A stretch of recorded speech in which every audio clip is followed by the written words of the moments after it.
ஏன்னா கிரியா யோகம் மூலமாக இங்க எங்க போய் போறதுக்கு பதிலா நேர் வழியில ஸ்ட்ரெயிட்டா இறைவனோட சாம்ராஜ்யத்துக்கு போறோம். இறைவனை பிடிக்கிறதுக்கு முயற்சி செய்யறோம்.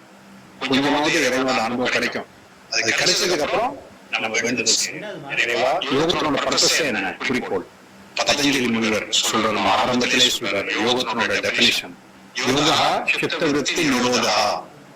அதாவது நமது உணர்வு நிலையில உள்ள ஏற்றத்தாழ்வுகளை பூரா அடக்கி அப்படியே உணர்வு நிலையை சாந்தமா இருக்கிறது. Make the consciousness very calm. அந்த மாதிரி நிலைக்கு போனா அப்போ புரிய ஆரம்பிக்கும், ஓ நான் தான் இறைவனோட ஒரு பாகம். ஓகே, இப்ப ஒரு சின்ன பிரேக் எடுத்து நம்ம எல்லாருமே கொஞ்சம் தியானம் செய்து பார்ப்போம், எப்படி அந்த அமைதியை நம்ம உணர முடியும் அப்படின்னு. இது சின்ன ஆரம்ப நிலை தியானம் தான். அதுக்கப்புறம் இதுலயே ஆழ்ந்து போக விருப்பம் உள்ளவர்கள் முதல்லயே இந்த அறிமுகத்தின் போது விரையானஞ்சி சொன்ன மாதிரி, அதாவது நீங்க கடைசியில கொஞ்ச நேரம் உட்காந்துருந்தீங்கன்னா அதுக்கப்புறம் உங்களுக்கு இந்த ப்ராசஸ் எப்படின்னு சொல்லுவோம். இது முடிஞ்சதுக்கு அப்புறம் முதலா சத்சங்க பாடங்கள் மூலமாக உயர்ந்த தியான உத்திகள், கிரியாயோக வழி அது என்ன, அதை பத்தி அறிமுகம் உங்களுக்கு கிடைக்கும். அப்போ உங்களுக்கு அதுல இன்ட்ரெஸ்ட் இருந்ததுன்னா அதை எடுத்து நீங்க ஆரம்பிக்கலாம். அதோட கூட ஒரு அருட்பேறு வாய்ப்பு, அடுத்த 3 நாள் இங்க ஒரு சாதனா சங்கம் அப்படின்னு சொல்லிட்டு 3 நாளுக்கு ப்ரோக்ராம். அதுல இந்த உயர்ந்த உத்திகளுக்கு மேல கிளாஸஸ் இருக்கும்.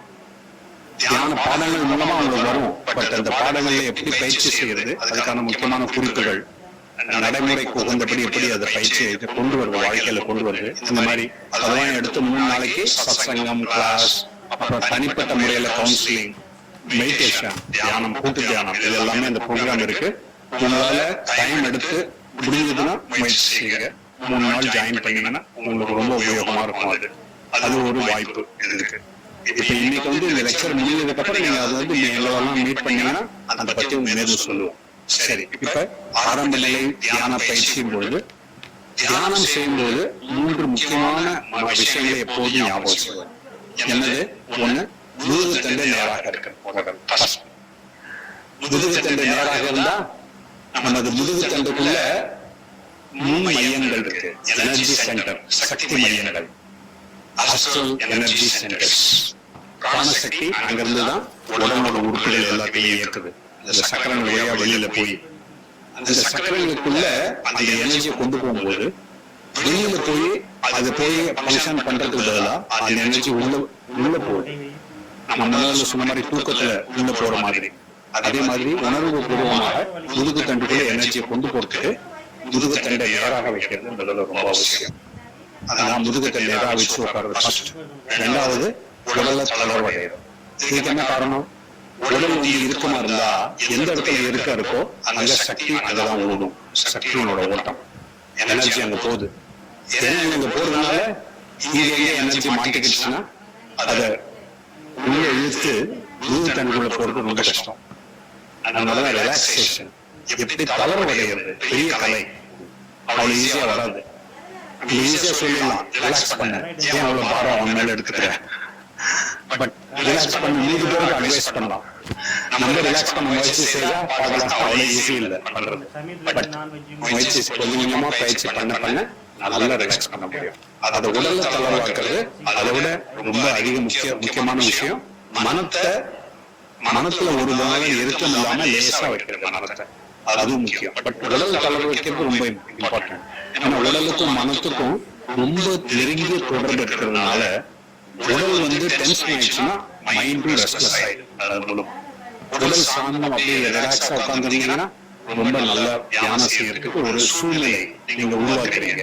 மூலமாக நம்மளே சூழ்நிலை உருவாக்கணும். அந்த மாதிரி அதுக்காக ரிலாக்ஸா உடல்ல அப்படியே தளர்வா வைக்கிறது ரொம்ப முக்கியம். சோ முதுகுத்தண்டை நேராக, உடல் தளர்வாக. பட் உடல் தளர்வாக்கும் போது ஆட்டோமேட்டிக்கா என்ன ஆகும், நமக்குள்ள அடிமன நிலைக்கு போறதுக்கு நமக்கு அது மூலமாக கொஞ்சம் இது கிடைக்கும், உள்ள போறதுக்கு புஷ் கிடைக்கும். பட் அடிமன நிலைக்கு போனா தியானம் வராது. அடிமன நிலை போனா தூக்கம் வந்துடும். சோ தியானத்துல தூங்கக்கூடாது, அதுதான் முக்கியமான விஷயம். சோ தியானத்துல தூங்காம இருக்கிறதுக்கு என்ன பண்றது? உயர் மனோ நிலைக்கு போகும். துரிய நிலை, அடிமன நிலைக்கு போறதுனால உயர் மனோ நிலைக்கு போகும். எப்படி போக முடியும்? அதுக்கு வழி பரமசிவானந்தர் ரொம்ப எளிமையா நமக்கு எல்லாரும் புரிஞ்சுக்கிற மாதிரி சொல்றாரு. என்னதுன்னா, 2 கண்களையும் மேல தூக்கி புருவ மத்தியில வைக்கிறது. அதாவது மேல் முகமா இருக்கணும் கண்கள், மேல பார்க்கணும் கண்கள். கண்களும் நேர பார்க்கறதுக்கு பதிலா இந்த கீழே போறதுக்கு பதிலா மேல பார்க்கணும். மேல பார்க்கும்போது இந்த இடத்துலயே ஸ்ட்ரெயிட்டா இந்த இடத்துல வச்சு கண்ணை மூடிட்டா ரொம்ப நல்லது. ஆரம்பத்துல கஷ்டம், அது சிரமப்பட்டு பண்ணக்கூடாது, ஏன்னா இருக்கு அங்க போயிடும். அது ஒரு எல்லாமே கஷ்டமான விஷயம். ஒரு கூறான வாழ் கூர்மை மேல நடக்கிற மாதிரி தான் அது. ரொம்ப இந்த இப்படி போன அப்படி பரவும், அப்படி போன அப்படி பரவும். அது சரியான வழி. முயற்சி செய்து செய்து செய்து கண்களை 2யும் மேல தூக்கி புருவ மத்தியில ஆடாம அசையாம அப்படி நிறுத்தி வைக்கிறது.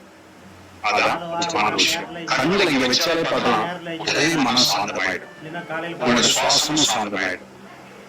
ஒரு ஆழ்ந்த அனுபவம் வர ஆரம்பிக்கும் அது மூலமாகவே. ஆரம்ப நிலை பயிற்சியிலிருந்தே நீங்க புரிஞ்சக்கூடிய விஷயம், கண்களை புருவ மத்தியில வச்சுட்டாலே நமக்கு தியானத்தை நல்லா போக முடியும், டீப்பா போக முடியும். ஆனா தியான உத்திகள் அவசியம். அது மூலமாக நம்ம மெயின்டைன் பண்றதுக்கு நம்ம உதவி செய்யும். இல்லைன்னா கொஞ்ச நேரம் வைப்போம், அதுக்கப்புறம் திரும்ப கண்களுக்கே வந்துடும். திரும்ப திரும்ப கண்களை மேல இங்க வைக்க வேண்டியது ரொம்ப அவசியம். சிரமம் இல்லாம, கஷ்டம் இல்லாம. அது முதல்ல கொஞ்சம் தூரத்துல கண்களை வச்சுக்கிட்டு அந்த இடத்துல கண்களை மூடிக்கிட்டேன்னா அப்ப கண்கள் அங்கேயே இருக்கிறதான்னு பாருங்க, ட்ரைனிங் கொடுங்க அந்த மாதிரி. அப்புறம் அது இன்னும் நீங்க பக்கத்துல கொண்டு வரும். இந்த மாதிரி கண்களை மேல வைக்கிறது அடுத்தது. ஓகே, சோ முதுகுத்தண்டு நேராக, அப்புறம் உடல் தளர்வாக இருக்கு, 2 கண்களும் மேல தூக்கி புருவ மத்தியில நம்ம நிலைத்திருக்கு. இந்த 3 ஞாபகம் வச்சுங்க தியானம் செய்யும் பொழுது. இப்ப முதல்ல என்ன பண்ண போறோம், உடல்ல என்ன தளர்வாக்குறதுக்கு பரமசிவானந்தர் ஒரு வழிமுறை கொடுத்திருக்காரு. அது என்னன்னா, இரத்த சுவாசத்தின் மூலமாக வாயு வழியாக ஒரு சிறிய சுவாசம், பெரிய சுவாசம். சுவாசத்தை வேகமா வெளியே விட்டுட்டா உடலை நல்லா தளர்வாக்கலாம். அப்படி பண்ண பாருங்க, உடல் தளர்வாயிடும் உடனே. அடுத்தது ஒரு நீண்ட சுவாசத்தை எடுக்க போறோம், உடலை இறுக்கமாக்க போறோம். முட்டி போட்டு பாதங்கள்ல இருந்து கழுத்து வரைக்கும் உடல் அப்படியே இறுக்கமாக்குங்க. கொஞ்ச நேரத்துல வச்சுக்கிட்டு 6 எண்ணிக்கை வரைக்கும். இப்ப திரும்ப வேகமா வாய் வழியா வெளியில விட்டு தளர்வாக்குங்க. பாருங்க, நல்லா ரிலாக்ஸ் பண்ண முடியும். 3 தடவை உடலை இறுக்கமாக்குங்க.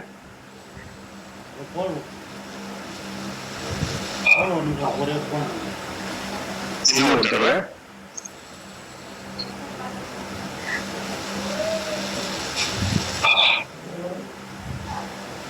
ஓகே, இப்ப கண்கள் குழுமத்தில் இருக்கிறத ஜஸ்ட் கவனிச்சு பாருங்க. கண்கள் கீழே வரக்கூடாது. பை சான்ஸ் வந்ததுன்னா திரும்ப கண்களை மேல தூக்கி வச்சுங்க. ஓகே, இப்ப என்ன பண்ண போறோம், ஒரு சின்ன சிறிய சுவாச பயிற்சி பண்ண போறோம். அது அதுக்கு பேரு 20-20-20. அதாவது மெதுவா 20 எண்ணிக்கைக்கு சுவாசத்தை உள்ள இழுக்கிறது, 20 எண்ணிக்கைக்கு நிறுத்தி வைக்கிறது, 20 எண்ணிக்கைக்கு வாயு வழியா மெதுவா வெளியே விடுறது. 20 எண்ணிக்கை அதிகமா இருந்ததுன்னா 10, 15 எவ்வளவு வேணா பண்ணலாம். இப்ப நம்ம 10 எண்ணிக்கைக்கு பண்ணுவோம். 10 எண்ணிக்கைக்கு மெதுவா சுவாசத்தை உள்ள இழுக்கிறது. நான் சாதாரண சுவாசம், பட் மெதுவா ஆழ்ந்த சுவாசம் அது விடுறோம். அந்த மாதிரி நம்ம ஆரம்பிக்கிறோம்.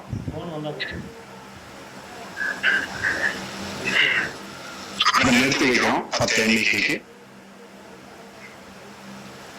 வாயு வழியா மெதுவா வெளியே விடுறோம் 10 எண்ணிக்கை. சுவாசத்தை உள்ள எழுங்க. 1, 2, 3, 4, 5, 6, 7, 8, 9, 10. நிறுத்தி வைங்க. 1, 2, 3, 4, 5, 6, 7, 8, 9, 10. மெதுவா வாயு வழியா வெளியே விடுங்க.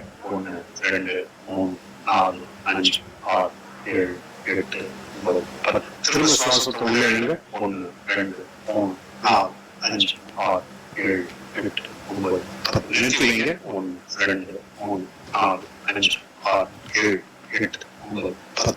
வாயு வழியா வெளியே விடுங்க. 1, 2, 3, 4, 5, 6, 7, 8, 9, 10. நீங்களாவே இன்னும் ஒரு தடவை பண்ணுங்க அதே மாதிரி.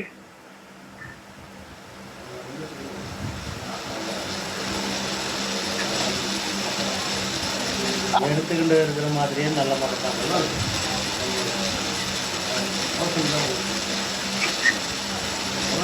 இப்ப சுவாசத்தை மறந்துடும் மத்தியிலேயே இருந்து கவனத்தை வச்சு நமக்கு கிடைக்கக்கூடிய அமைதி, ரொம்ப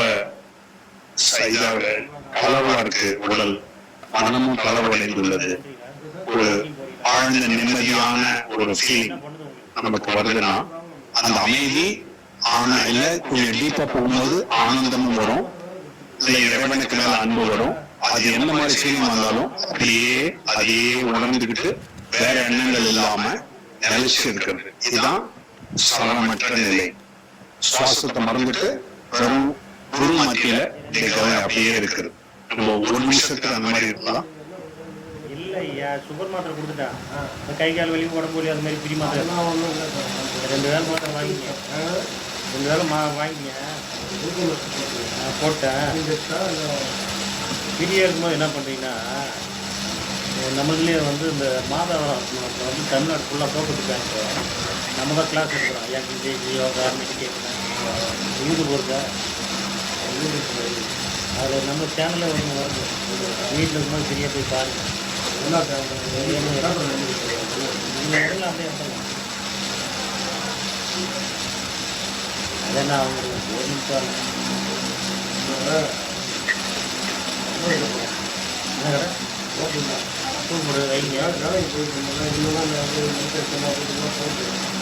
நீங்கள் எங்கேயும் போக தேவையில்ல. இல்லை உங்களை பார்க்க தான் சொல்கிறேன். ஒன்றும் போகலன்னு சொல்ல. சுகர் கொரியர் எப்படி தர மாதிரி உங்களே கேட்குறேன்.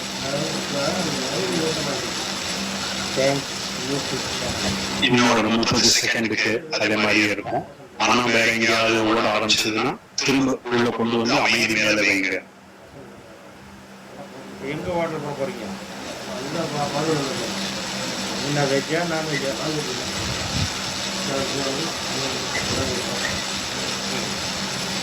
இரவு பரோட்டா,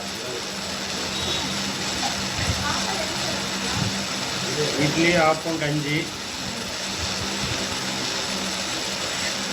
காரம் இருக்காது.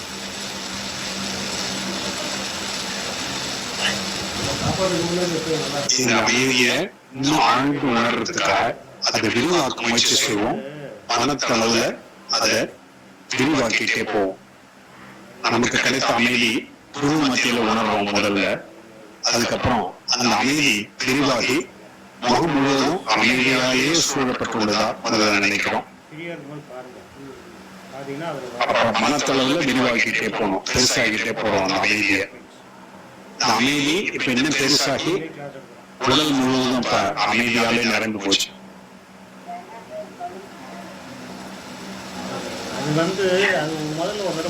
இப்ப தண்ணி விட்டதுக்கு அப்புறம் காவேரியில எப்படி தண்ணி அதிகமாயிட்டே வருதோ அது மாதிரி நமது அமைதியும் அது மாதிரி பெருசாகிட்டே போறதா நினைக்கணும். கரை புரண்டு ஓடுது அமைதி. இப்ப உடலை தாண்டி நமது இங்கு உள்ள நம்ம எல்லாருமே அமைதியே நிரம்பி இருக்கிறதா நினைக்கிறேன். காவேரியில் வெள்ளம் வந்தா பக்கத்துல நம்மளுக்கு கஷ்டம். பட் இந்த வெள்ளம் வந்ததுன்னா ரொம்ப நல்லது. அமைதி வெள்ளம் நம்மள புறம் மூழ்கடிச்சு இந்த இடத்துல ஹால்ல இருக்கிற நம்ம எல்லாருமே அமைதியாலேயே நிரம்பி போயிட்டோம். பண்ணிட்டு இருந்தீங்கன்னா மாத்திரையே இல்லாம காலம் வந்துடும். ஆனா மாத்திரை எடுத்துட்டு தான் இருக்கணும். ஆனாலும் அந்த இன்னும் பெருசாகி இந்த திருச்சி நகரம் முழுவதுமே அமைதியிலேயே சூழப்பட்டுள்ளதாக நினைக்கிறேன். குறைவருக்கு நடந்தாக்குறது அந்த மாதிரி இதுதான். இன்னும் பெரிதாக தமிழ்நாடு, அதுக்கப்புறம் பாரதம், அதுக்கப்புறம் ஆசியா கண்டம், அப்புறம் உலகம் முழுவதுமே பூமி முழுவதுமே அந்த இதிலேயே சூழப்பட்டுள்ளதாக நினைக்கிறேன். பூமி தன்னை சுத்தி சுழலுது, சூரியனை சுத்தி சுழலுது. அந்த சூரிய மண்டலம் முழுவதுமே அமைதியால நிரம்பியதாக நினைக்கிறேன். பூமி மட்டும் இல்ல, சூரியனை சுத்தி உள்ள எல்லா கிரகங்கள் பூமி எல்லாமே சூரிய மண்டலம் முழுவதுமே அமைதியிலேயே நிரம்பி போயிடுச்சு. இந்த ஆழ்ந்த அமைதி அது இன்னும் பெரிதாகி நமது சூரியன் வந்து ஒரு நட்சத்திரம். இதே மாதிரி பல நட்சத்திரங்கள் வானொலியில பார்க்கலாம். வான்வெளியில நமது பால்வீதி, மில்கி வே கேலக்சி, அங்க பூரா விண்மீன் கூட்டங்கள் அது அமைதியே நிரம்பி போகுது. இன்னும் பெருசாகிட்டே போகுது. நமது கேலக்சி மட்டும் இல்ல, எவ்வளவு கோடிக்கணக்கான நட்சத்திரங்கள் எல்லாமே அமைதியிலேயே நிரம்பி போகுது. எல்லாம் இப்ப மனத்தளவுல பாத்தீங்கன்னா இடது பக்கம் எவ்வளவு தூரம் போனாலும் அமைதியே அமைதி, வலது பக்கம் பின்னால பின்னால மேல கீழே உள்ள வெளிய எல்லா இடத்துலயும் ஒரே அமைதி, ஆழ்ந்த அமைதி.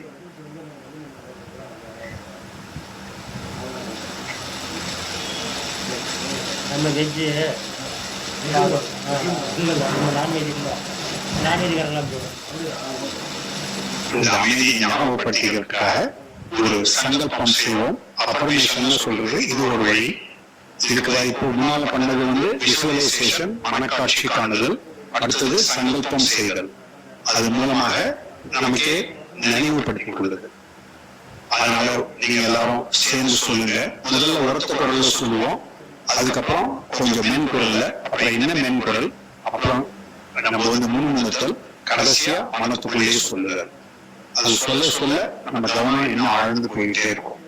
இப்ப நமக்கு கிடைச்ச கொஞ்சம் அமைதிய இன்னும் கொஞ்சம் நேரம் வச்சுக்கிறதுக்காக நம்ம மனத்துக்குள்ளேயே ஆழ்ந்த நிலைக்கு அந்த எண்ணத்தை கொண்டு போறது ரொம்ப உபயோகமா இருக்கும். அதுக்காக தான் பண்றாங்க.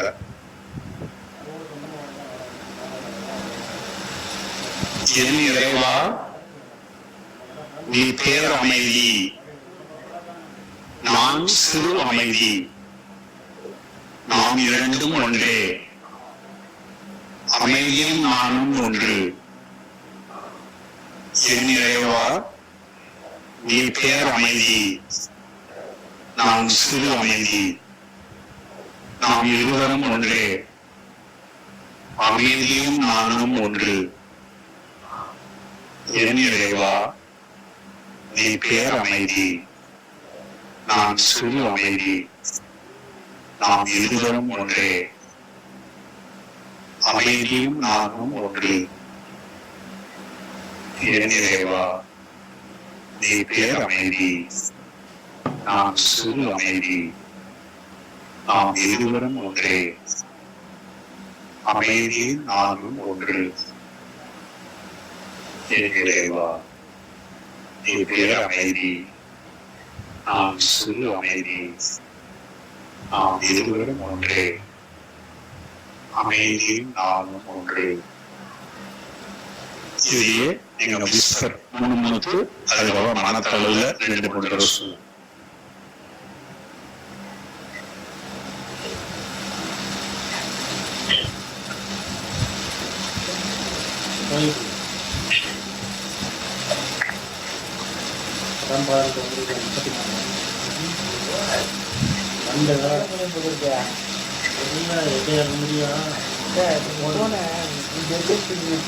போல அதை அப்படியே எப்படி பண்ணாலும் அப்படியே வருது.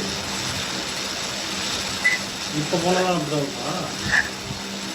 இப்போ கரெக்டாக ஆனால் ஒரு வாட்டி ஒரு இது வந்துச்சு, நான் எடுக்கல, அது மாதிரி கட் பண்ணிடலாம். அது பையன் நம்பர் கொடுத்து வச்சுருக்காங்க.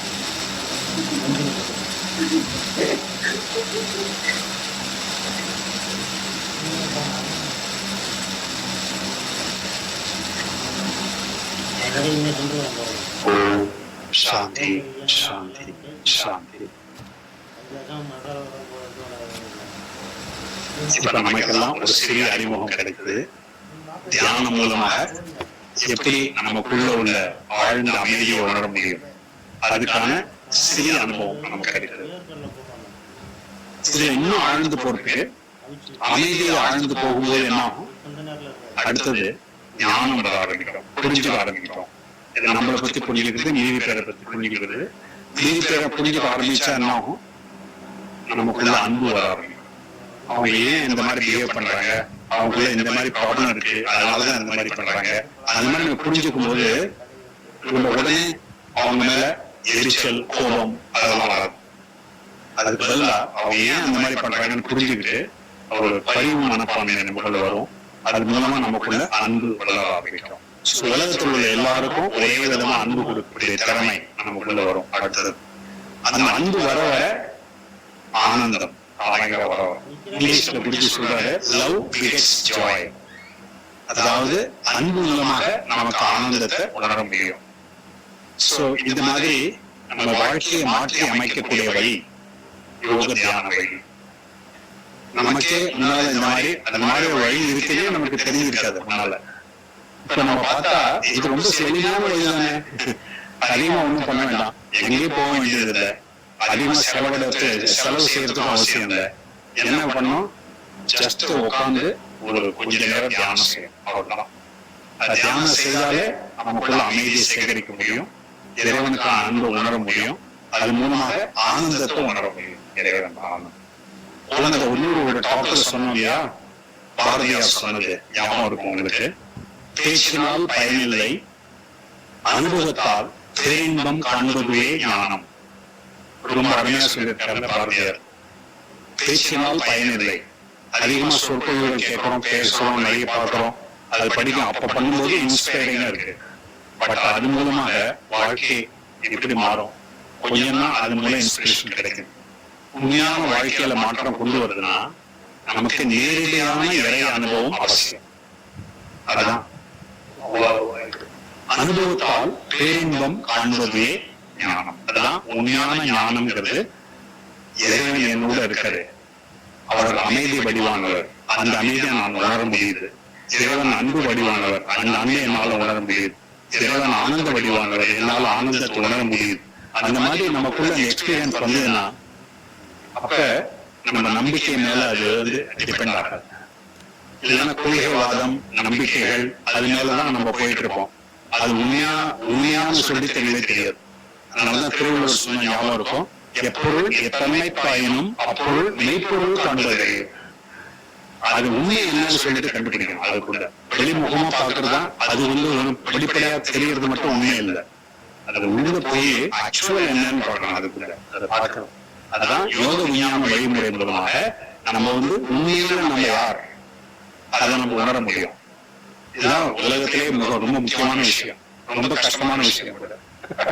இது எல்லாத்தையும் அச்சீவ் பண்றது அவ்வளவு கஷ்டம் இல்லை. தாய்மானவர் என்ன சொன்னார்னா, யூனியன் சுயேசத்தை நீங்க பார்க்கலாம் 4 அத்தியாயத்துல, சவுத் இந்தியா நமது தென்னாட்டுல இறைவன் குடிக்கு வந்ததை பத்தி அது ரொம்ப அருமையா இருக்கும். நேற்றுக்கு நாங்கெல்லாம் வரும்பொழுது நெரூர் போயிட்டு வந்தோம். நெரூர் சதாசிவ பிரம்மர் அவர் இருந்த இடம், அந்த இடத்துல உட்காந்து தியானம் செய்தோம். யூனியன் சுயேசத்துல சதாசிவ பிரம்மேந்திரரை பத்தி பரம சிவானந்தர் ரொம்ப நல்லா சொல்லியிருக்காரு அவரோட வாழ்க்கையில. இந்த மாதிரி பெரிய மகான்கள் எல்லாம் வாழ்ந்த சித்தர்கள் இருந்த இடம் நம்ம தமிழ்நாடு. சோ அதனால நம்ம கொஞ்சம் முயற்சி செய்தாலும் கூட அந்த உயர்ந்த ஆன்மீக அனுபவங்கள் நம்மளால பெற முடியும். நம்மளால முயற்சி செய்யணும். முயற்சி செய்யாம வெளிமுகமாக இருந்துட்டா வராது. கொஞ்சம் தியானம் செய்து உள்முகம் போனா இவ்வளவு பெரிய முனிவர்கள், தபசிகள், சித்தர்கள் எல்லாம் பண்ணின அந்த ஆன்மீக அதிர்வலைகள் இங்க பூரா இருக்கு நாட்டு. அதை நம்ம உணர்றதுக்கு முயற்சி செய்யணும் உள்ளுக்குள்ள. அது நம்மதான் ஆயிடும். அது ஜஸ்ட் புத்தகத்துல படிக்கிறது இல்ல, வெறும் கேட்கறது மட்டும் இல்ல, அது நமது அனுபவம் ஆயிடும். அதான் நேரடி அனுபவம் நமக்கு அவசியம். அனுபவத்தால் பேரின்பம் காண்பதுவே ஞானம். பாருங்க, கிரியா யோகம் மூலமாக அந்த பேரின்பத்தை நமக்குள்ள உணர ஆரம்பிச்சுட்டா அதுக்கப்புறம் எந்த விதமான ப்ராப்ளம் வந்தாலும் கவலை ஏன் வருது, அடிப்படை இடத்துக்கு போய் கேட்கலாம். கேள்வி, அடிப்படை கேள்வி, கவலை ஏன் வருது, காரணம் என்ன? நம்ம நமக்குள்ள ஒரு சிக்கல் வந்திருக்கு, ப்ராப்ளம் வந்திருக்கு, ஒரு சவால். அதை எப்படி அதுக்கு சமாதானம் கிடைக்கிறது நமக்கு தெரியல, வழி தெரியல. எனக்கு ஒரு பண வசதி வேணும், இல்ல வேற ஏதாவது ஒரு வீடு வாங்கணும், இல்ல உனக்கு வேலை வேணும், இந்த மாதிரி ஏதாவது நமக்கு என்ன ஒரு ப்ராப்ளம், அந்த ப்ராப்ளத்தை எப்படி சால்வ் பண்றதுன்னு நமக்கு தெரியல. அப்ப கவலை வருது. அப்ப என்ன பண்றோம், அதை பத்தியே நினைச்சிட்டு இருக்கோம். திரும்ப திரும்ப தானாவே வருது, நம்மள கவலை அரிக்குது. அந்த வழியா கவலையை சால்வ் பண்ண முடியுமா, மாற்ற முடியுமா? அது கவலைக்கான மருந்து. அது எப்போது கவலையை பத்தியே நினைச்சுக்கிட்டு இன்னும் கவலைப்பட்டுக்கிட்டே இருந்தீங்கன்னா மாற்ற முடியுமா? அதுக்கு ஆன்டிடோட் வேணும். விஷத்தை எடுத்தோம்னு வச்சுங்க, விஷத்துக்கு ஆன்டிடோட் எடுத்தாதான் அடிக்க முடியும். அதுக்கு ஆப்போசிட் வேணும். கவலைக்கு ஆப்போசிட் என்ன? அமைதி, ஒரு நம்பிக்கை, திட நம்பிக்கை, இறைவன் மேல திட நம்பிக்கை, ஃபெய்த். அதாவது இறைவன் என் கூட இருக்காரு, இறைவனோட பிரதிநிதி குருமார்கள் என் கூட இருக்காங்க, அவங்க உதவியால என்னால எந்த விதமான ப்ராப்ளம் வந்தாலும் என்னால எதிர்கொள்ள முடியும் அப்படின்னு நமக்குள்ள அந்த நம்பிக்கை வந்ததுன்னா அப்ப கவலைக்கு இடமே கிடையாது. அதனால கவலையை வந்து மாத்தக்கூடிய மருந்து அதோட ஆப்போசிட். அதாவது கவலையை உருவாக்குறது யாரு? நாம். அகந்தை. அகந்தை தான் கவலையை உருவாக்குது. ஏன்னா அது நினைக்கிறது இந்த ப்ராப்ளம் வந்துச்சு, என்னால எனக்கு தான் சால்வ் பண்ணுவாங்க, எப்படியாவது பண்ணிதான் ஆகணும் அப்படின்னு நினைச்சு அதை பத்தியே நினைச்சு வழியே தெரியாம மாட்டிட்டு முடிக்கிறோம். அந்த அகந்தை நடந்து விடுபட்டு நம்ம ஆன்ம நிலை இறைவனோட இணையும் போது அப்ப என்ன ஆகும்? இறைவனோட சக்தி நமக்கு பின்னால வரும்.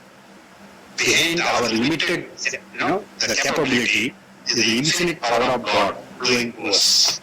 அவரோட பவர் நமக்குள்ள வந்ததுன்னா அப்ப முடியாதுங்கிறது ஒண்ணுமே கிடையாது. Nothing which is impossible. நம்ம உலகத்தை நடத்துறது இறைவன் தான். அவரால் முடியாத எதாவது உண்டா? எதுவுமே கிடையாதுல்ல.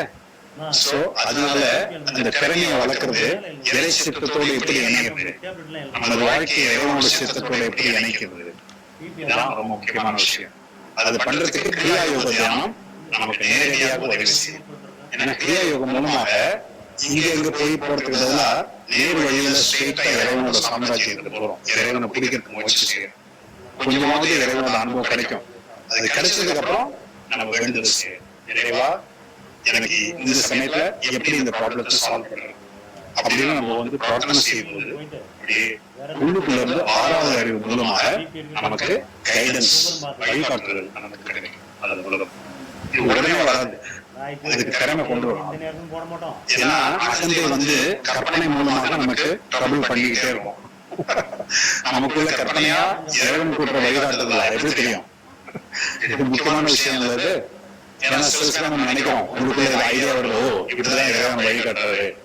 பட் எப்படி தெரியும் நமக்கு உண்மையை இறைவன் தான் வழிகாட்டுறாரா இல்ல நானே கற்பனை செய்யறேன்? எப்படி தெரியும்? அதுக்குதான் கிரியா யோக தியானம் மூலமாக முதல்ல ஆழ்ந்த அனுபவம் வரும்போது இறைவனோட தொடர்பு வந்ததுன்னு நிச்சயமா தெரியும். பரம் சிவானந்தர் அந்த குருவோட இணையறத பத்தி சொல்லும்பொழுது என்ன சொல்றாருன்னா, குருவோட பிக்சரை பார்க்கிறோம், போட்டோ வைக்கிறோம். எதுக்காக? அந்த போட்டோ மூலமாக குருவோட இணையது நமக்கு சொல்லுவோம். மகான்களோட இணையத்துக்கு வழி அவங்களோட போட்டோவை பார்த்துட்டு அந்த போட்டோ அதுல இருக்கிற உருவத்தை குரு மத்தியில கொண்டு வந்து அவங்களோட நம்ம வந்து ஆழ்ந்து பக்தி மனப்பான்மையோட அன்போட அவங்களோட இணையும் போது அவங்களோட உண்மையான கனெக்ஷன் வரும். எப்படி தெரியும் உண்மையான கனெக்ஷன் வருதுன்னு?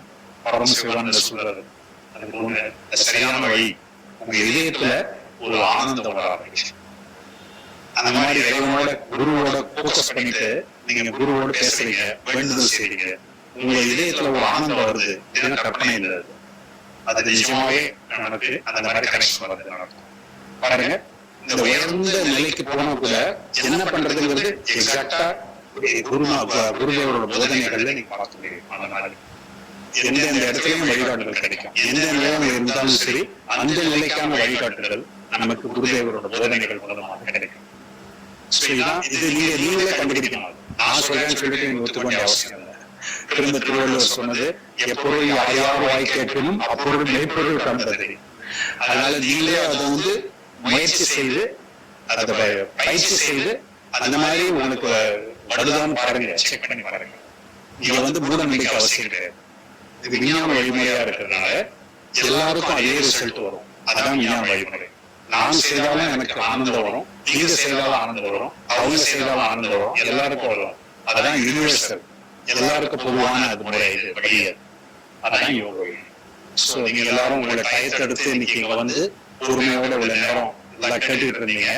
இதுக்கப்புறம் நீங்களே சிந்தனை செய்து நீங்களே பாருங்க, இந்த வழி இது வரைக்கும் நீங்க வந்து முடிவு எடுக்கலைன்னா யோசிச்சு பாருங்க, ட்ரை பண்ணி பாருங்க எப்படி இந்த வழி இருக்குன்னு சொல்லி. ஏற்கனவே வந்தவங்க அடுத்த 3 நாள் நம்ம ப்ரோக்ராம்ல இன்னும் கொஞ்சம் ஆழ்ந்து போறதுக்கு நம்ம வந்து ட்ரைனிங் எடுப்போம். கிளாஸஸ் மூலமாக, சத்சங்கம் மூலமாக நம்ம இன்னும் கொஞ்சம் அதுக்கு வந்து நமக்கு இன்ஸ்பிரேஷன் கிடைக்கும். புதுசா வந்தவங்களுக்கும் உங்களுக்கும் ஒரு வாய்ப்பு இந்த மாதிரி பண்றதுக்கு உங்களுக்கு சான்ஸ்.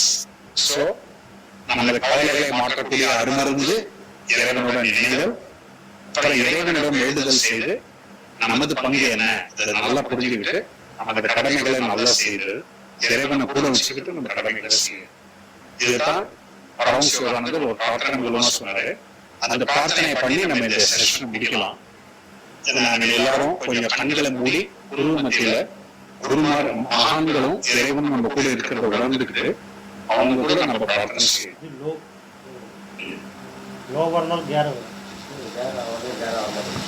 இது என் இறைவா, ரெண்டுக்கும் ஆப்போசிட்டா இருக்கு. இதயத்தில் உன்னை வைத்து ஸ்வீட் பண்ணி சாப்பிடுறது முகத்தில் ஒரு புன்முறுவலுடன் 100க்கு மேலே இருக்கு. என் கரங்கள் உண்மைக்காக அயராமல் உழைக்கட்டும். ஓம் சிகரெட் வேணாப்பா. சாந்தி சாந்தி சாந்தி. வேணாம் இப்போ வேணாம்.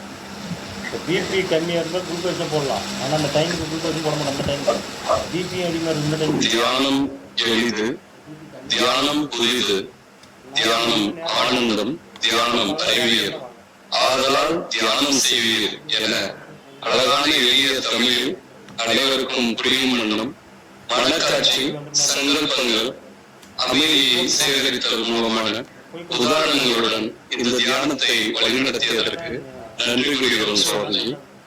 தங்களது சொற்பொழிவின் மூலம் கணக்கோமை இல்லாதான் கால் சேர்ந்து மனக்கவலை மாற்றும் அருமருந்து கிரியாயோகம் என அறிந்து கொண்டோம், அருள் பெற்றோம். கொஞ்சம் ஏறும். நாளைக்கு வாங்க.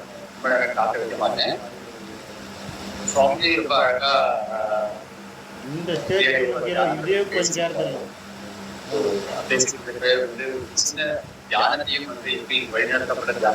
அதான் வெறும் 59 தான் இருக்கா? ஆள் இல்லை அங்க. நீங்க ஆழமா டீப்பா போய் விஞ்ஞானபூர்வ வீடு ஞான உத்திகளை கற்றுக்கொள்ளணும்னு நினைச்சீங்கன்னா நீங்க இந்த யோக சங்கத்துல புதிய நாளைக்கு காலையில் வாங்க. குருஜி வந்து 10 மணிக்கு சில வாங்க. உத்திகள் விஞ்ஞானபூர்வ உத்திகள் வந்து உயிர்களுக்கு மட்டுமே சாப்பிட்டு கற்றுக் கொடுக்க வேண்டும் அப்படின்னு சொல்லியிருக்காரு. ஸோ நீங்க பாட உறுப்பினர்களா அதை வந்து பாட வடிவில் வீட்டிலேயே இப்போ இது ஊருக்கு மாத்திரம் வாங்கிக்கலாம். ஒன்றும் அவ்வளோ மட்டும் சாப்பிட்டு படுத்துருக்கோம்.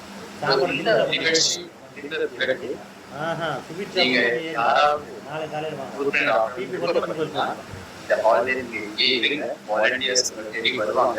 நீங்க அப்ளிகேஷன் ஃபில் பண்ணி நீங்க உறுப்பினர் ஆகலாம். சுவாமிஜி அட்லீஸ்ட் சொன்ன மாதிரியே என்ன ஒரு அட்வான்டேஜ் அப்படின்னா, அந்த உறுப்பினர் ஆகி நீங்க வந்து உங்களுக்கு பாடங்கள் உங்க வீட்டு தேடி வர்றதுக்கு டைம் எடுக்கும். அதாவது படிச்சு அதை நீங்க ப்ராக்டிஸ் பண்ணணும். அதுக்கு பதிலாக அடுத்த 3 நாட்கள் நீங்க வந்து கிளாஸஸ் சத்சங்கா நடக்கிறது. அதனால அதை ஒரு பெரிய அட்வான்டேஜ் நீங்க எடுத்துக்கலாம். இங்கே நீங்க வந்து உறுப்பினராக 3 நாட்கள் இந்த நிகழ்ச்சி கலந்துக்கிட்டு தியான உத்திகளை உடனுக்குடன் தெரிந்து கொண்டு உடனே பயிற்சி செய்ய ஆரம்பிக்கும். ஒரு பெரிய அட்வான்டேஜ். 2 வருஷத்துக்கு 3 வருஷத்துக்கு ஒரு தடவை தான் வரும். அந்த தடவை வந்துருக்கு. இந்த வாய்ப்பை நீங்க தயவு செய்து உபயோகிக்கணும். இந்த வெளியே போறதுக்கு முன்னாடி சார்பாக பிரசாதம் வாலண்டியர்ஸ் பண்ணாங்க. தயவு செய்து அதை வாங்கிட்டு